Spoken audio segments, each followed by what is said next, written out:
All right, looks like we are live. So in this video, we're going to talk about trainer versus client and being the mediator. So just sitting in my little room here, got my kitty next to me. She's enjoying the outdoors. Missy over there. All the other cats wanted in, but I need a little peace and quiet while we talk about this. So trainer versus client, being the mediator. So what is it that I mean by being the mediator?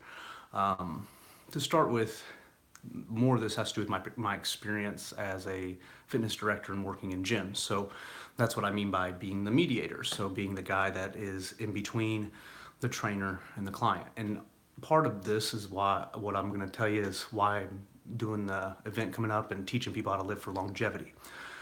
For me personally, as a personal trainer, I always tell people you guys have to keep in mind that at any given moment I'm working with on average 30 to 35 people with their health and fitness goals. And with that, you can imagine being a manager who trained, work with people in different states with different cultures, different economic privileges and things like that, that if I'm working with 30 to 35 different people, especially now because I'm working with people around the country, just because I've traveled and so I work with people online and stuff. And what happens is you realize that people think differently. We all know this, but we don't. Like, it's weird because when you watch TV and everything, it seems like everybody's being put in a lot of different ways and all these things are happening. But it's like, as a personal trainer, you guys have to remember that you vent to me a lot. And that's why it can be hard on us because we're always trying to motivate you. This is why I talk about speaking to your spirit and your consciousness and not just beating the crap out of you all the time. I have to get you to make the changes. So being the mediator, I had a unique position. I guess this is why I look at things the way I look at them and why I'm doing all the stuff that I'm doing. Because at a young age, I became a manager of a big box gym and other big box gyms. And that's, being a manager, you can be different types of managers. I can tell you that. And I think you guys know that even in your business, whatever your business may be. You probably know those managers that really care about you and they care about the customers and they care about everything. And they're almost always, trying to make things better and work around, maybe the company's rules. I know I was always that way. I always tried to work around the company rules as best I could. So for me, being being a training manager or general manager of a club, and actually caring about you guys and loving fitness and this being what I eat, sleep, and breathe, it can be a little bit different for me because, like, when I was in the manager position, obviously making money and stuff, that's all well and good, but they will all tell you, all my bosses will tell you, I did not care about how much money I was making.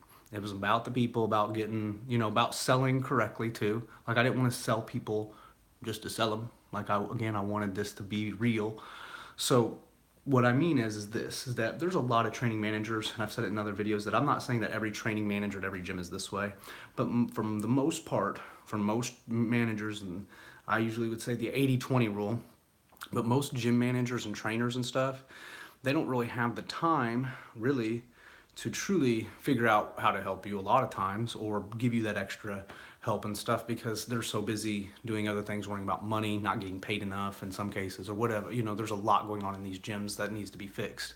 And that's why I'll be opening gyms and trying to do a lot of the right things that I feel like a lot of employees would like done, and in turn, a lot of what clients would like done. Basically, build a gym that's made for trainers and clients, and for all of us, not just making something that's made for money or whatever we're into this week.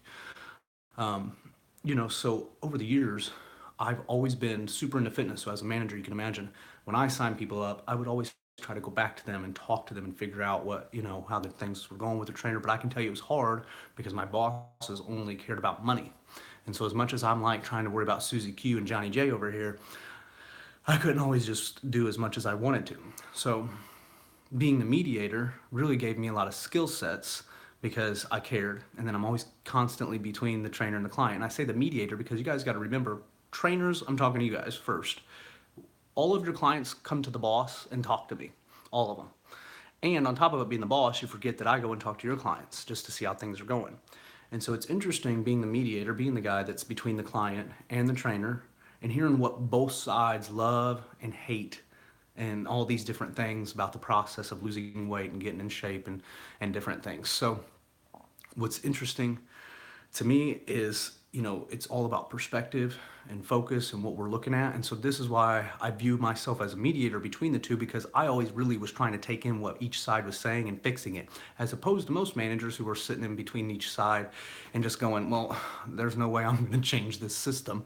There's nothing I'm going to be able to do really, and blah, blah, blah. Whereas for me, I'm like, okay, let's look at the rules and let's figure out how much how many sessions I can give you or whatever we can do to figure out getting you the right trainer. I don't really care. I just want to get you the results. So this is why at the event, the Live for Longevity event, if you go to the website and everything, what I'm going to be teaching you guys as a personal trainer and with Dr. Myers is we're at the point where we realize that we have to speak to your consciousness, that we can't just keep beating you guys up, because as a chiropractor, I'm sure he's probably tired of dealing with certain people maybe that have the same ailments all the time, and he probably knows, oh, if we would just get certain things done. And it's the same thing for a trainer. It's like there's a lot of ailments that you guys are dealing with that we want to help you with, but a lot of times we can't, because we're not speaking to hit this. We're just putting physical things, we're just talking about physical items all the time and stuff, and we don't want to keep doing that. I'm at the point where, as a trainer, and this is why I'm saying, as a guy that was a mediator for a long time, and I'm being a trainer all these years and always having my own clients and stuff, that when you're working, like, basically what I need to do is, if I'm working with 30 to 35 people, I have to imagine if they're all different mindsets. So think of it this way. I might have 30 to 35 people that I could ask all the same question. I could ask all you clients the same question. You guys would all give me different answers, and they would all be articulated very differently. So as a personal trainer, I'm not going to be very good at my job if I'm always telling you guys the same types of diet advice, the same, workout advice, and all these other things. So this is why I tell you that I'm the type of trainer that the Limb for Longevity systems that we're building apply to anybody, whether you're in a situation where you're just working out for hobby's sake, or to play with your kids, or do basic minimal stuff in life, or maybe you're trying to be a better athlete against your friends, or a high-end athlete. It doesn't matter what you're trying to do. The type of training that we have developed, that I've developed with Dr. Myers, is the vector line vortex mechanics and stuff, and exercises can be applied to everything. And we're not even trying to invent a bunch of new exercises. What we're really trying to do is get you guys to understand how you're doing, what you're doing with the exercises you're doing. So again, it's a conscious thing. Like, I don't want to teach you guys a bunch of new physical stuff. We got to get over this new physical thing all the time. Like, it's always a new superfood. It's like, in my book I wrote, there really aren't any superfoods. I don't know why we keep creating clicks and putting everything into different things. And it's the same thing with the trainer versus the client. We have to stop putting clicks. Oh, this is my training style. Well, I do this. Well, I do this. Well, I chose him because he does this. Listen, there's a mechanics and a math behind everything. So people can keep making up all these different training methods and styles, but for people that understand physics and math, they're just creating different angles and ways to move through the body.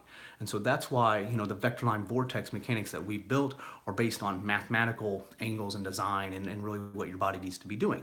And this is why I say, as a mediator, as a trainer that's training in all different types of situations with all different types of people, I have to be able to provide results across the board, while at the same time putting you in a situation where you're going to have less likelihood of injuries. You're going to be more stable. Your posture is going to be more stable. So this is why I tell you guys, as a personal trainer, I'm really trying to speak to your consciousness, because we've been beating you guys up for a while. We've been providing it's like we're always coming up with new programs for you guys. Like, I see the trainers trying. We're trying really hard to make new things, to do new stuff, but yet obesity is increasing, right? And so is, the pain. And then this is where, if you look at the statistics, like, pain is higher again, and it's increasing worse than weight. Okay, and then weight, I think, what was it, not last summer, but the summer before last, they announced that being obese is a disease, which it's not.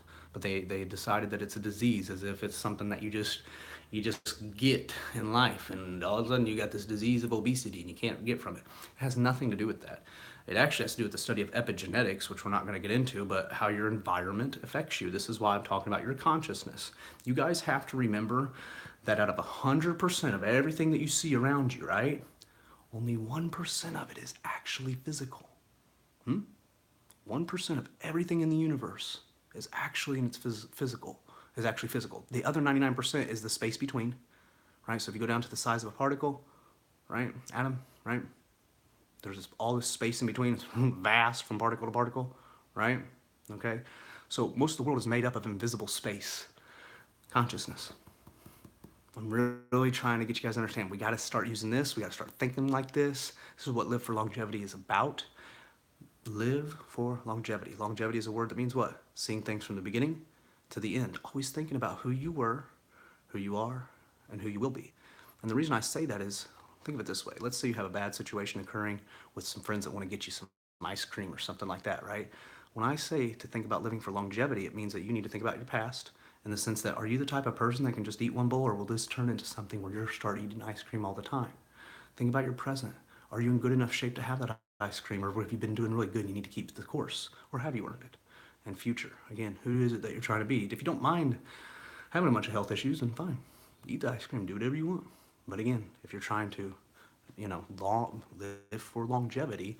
So this is why I'm saying it's a consciousness that in every moment, you're not just thinking about what you want now or what might benefit you in the future, but you're also thinking about how you yourself handle things. And this is why, as a trainer, I'm always watching your guys' patterns and things like that. And I'm going, I can't do this with this person, because if I give them one cheat meal, it turns into 12, and they don't stop. And then it's like a day of cheating. And before you know it, like they're coming in here Monday and they just don't know how to think. So I have to handle all of you guys differently. So how you guys are living through your life is very important.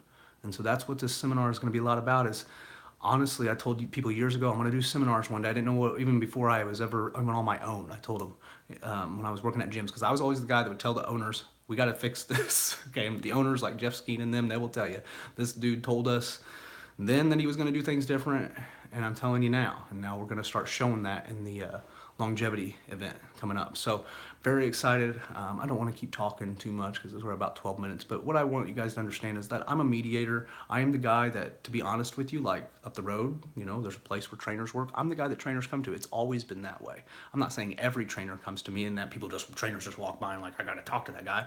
But what I mean is that when I start working in a gym with other trainers, it doesn't take very long for everybody to realize that I'm not doing what you're doing, that I don't think the way that you guys are thinking, because I've always been in a position where I've had to manage like hundreds of clients. Like the gym I worked out here, we had like 350 to 400 given clients at any given time. That's not too bad, because this club we were trying to build it up. So you can imagine like having to deal with that many people. And this is what a lot of people don't understand about managers. Every day a client calls with a problem, okay? Sometimes it's money issues and count issues, but a lot of times it's just unhappy with their trainer and all these different things. And things that you guys, like I say, the trainers, you guys come to me and you're like, man, Susie Q, she just loves me. I can do whatever I want. And I see it in you, or you're just kind of like taking her for granted, right? Because you think she loves you, but then behind your back, your client's telling me all sorts of crazy stuff.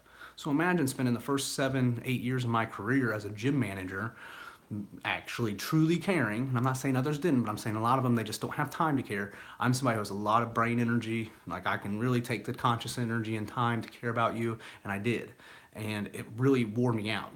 It still wears me out listening to all of the pain that you guys are in. But we're never going to get it fixed if I don't listen to you. Excuse me. And we don't work through it and work towards it. So hope you guys learned a little bit. Again, a little bit about me, about why I think the way I think, that I'm not in a position where I'm thinking like even a trainer or a client. I always think like as somebody that's looking to teach both sides of the equation, okay? And I'm trying to teach you guys how to work together better. That's really what I want to do. And when I open up my gyms, that's really what we're going to focus on, is the client-trainer relationship, the client relationship with their health and wellness and their overall body and all these things. We're going to have a lot of good conversations, and I think that a lot of you really want to speak with your consciousness. You're tired of talking with your body and moving and just doing. You're finally at the point where you're like, you know what? We've been doing a lot of fads. It's 2018. Like if you think from 2000 now, we've been doing a lot of different gym things and stuff. Why don't we actually consider our design, the torus equation, pi and phi? Our life isn't that complicated, and they've made it so complicated. So I hope you guys are doing well. We're going to be living for longevity here soon. I'm doing it every day already. So if you'd like to know more about it, please go to the website, selfhealthfitness.com. You can get tickets to the first seminar coming up on August 18th. The second seminar in Raleigh will be in November. We'll probably go out to Indiana and do one in October. Looking at December or January, going out to maybe Phoenix to do one. And then I'll come back to Raleigh to do another one. Then I'll probably go out to LA, and I've got Florida that I'm looking at. So we're looking to start getting this out there and start teaching you guys how to think with your brain, your consciousness, bring these hemispheres back together so that you can lead with your heart. All right. And when you lead with your heart, you can control your left and right hemispheres correctly. You can start getting them to work together so that they can work as one functional unit, not this insanity that we are generally dealing with and seeing. All right. So I love you guys. Have a great day. It's Friday, right? Oh, and remember we got special guest Dr. Myers, and I'm still maybe working on some other special guest. Possibly, I'm really anal about who I work with and what they think and how they believe. So I'm definitely looking for other people that think the way I think, that are educated in different ways, that can provide information for you in different ways. All right. So have a wonderful day and weekend, and we'll talk to you soon.